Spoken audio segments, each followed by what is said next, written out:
నిన్నటి దినం అనగా డిసెంబర్ 7వ తారీఖు రాత్రి 11:30 గంటలకు ఎం పునీత wife of M Bhaskar MG కట్ట నివాసి అయిన ఆమె తన కొడుకు రవిశంకరాచారి ప్రశాంత్ ఇంగ్లీష్ మీడియంలో స్కూల్లో చదువుతున్నట్లుగాను ఇంటికి రానందుకు స్కూల్లో విచారించుకోగా వాళ్ళ కొడుకే ఫోన్ చేసి ఆమెకు వేరే ఫోన్ ద్వారా మేము ఇట్లా వెళ్తున్నాము, బయటికి వెళ్ళిపోతున్నాము, మేము చదువుకోమన్నట్లుగా చెప్పడం జరిగింది.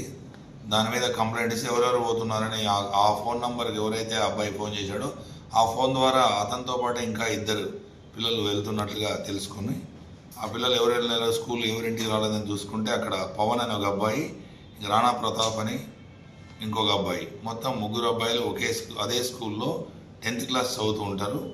వీళ్ళు 3 వెళ్ళిపోయినట్లుగా ఈస్ట్ పోలీస్ స్టేషన్లో ఫిర్యాదు ఇవ్వగా ఆ ఫిర్యాదుపై ఎస్ఐ గారు కేసు నమోదు చేయడం జరిగింది.